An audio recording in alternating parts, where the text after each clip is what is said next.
I promised to make a video on steam engine a long time ago. I wanted to make a steam engine that is completely automatic and doesn't need external connections to work. So I designed and built it myself. You can see how excellently it works. The build I am about to show can output about 300,000 stress units. Let's start with the build. First, place 20 blaze burners in 10 by 2 space. Then place fluid tanks on top of the blaze burners. The fluid tank should be 6 blocks high. Now you can place steam engines on top of it. Remember to place it only from the side of the tank. Now, place shafts on top of the steam engines. Again, remember to place it in the same direction. Now you have to dig 2 by 3 blocks below the blaze burners. Now you have to dig a layer beside it to place mechanical belt on. Once this is done, you can place a mechanical belt on that layer. Now the next step is to place many mechanical arm. That will take the fuel from the belt and deposit it to the blaze burner. Next, you have to make a water source, put a mechanical pump on it, and connect it with a tank using pipes like this. Once the water is connected, we have to connect the shaft part to the water pump.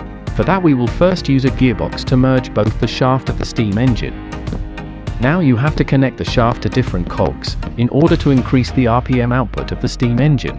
Because the RPM input to the water pump should be higher than the RPM of the output. You should try to get maximum RPM, but any RPM above the output of steam engine would be nice. Once you get a good enough RPM, connect the pump to the rotating cog wheel using gearboxes and shafts.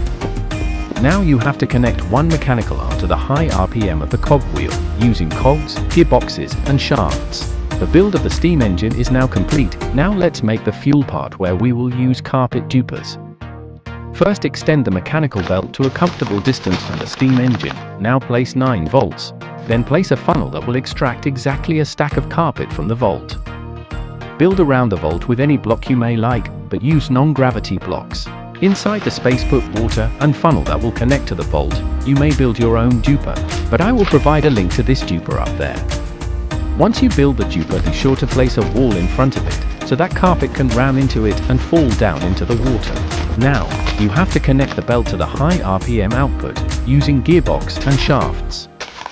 Now when everything is completed, you have to jump start the steam engine. You just have to give a certain power source to the shafts above.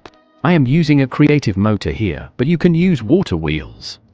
You have completed the build of fully automatic steam engine that has capacity of 300,000 stress units. The problems that can arise while building will be discussed in the description and the comments, so be sure to check them too. Like, share and subscribe the channel.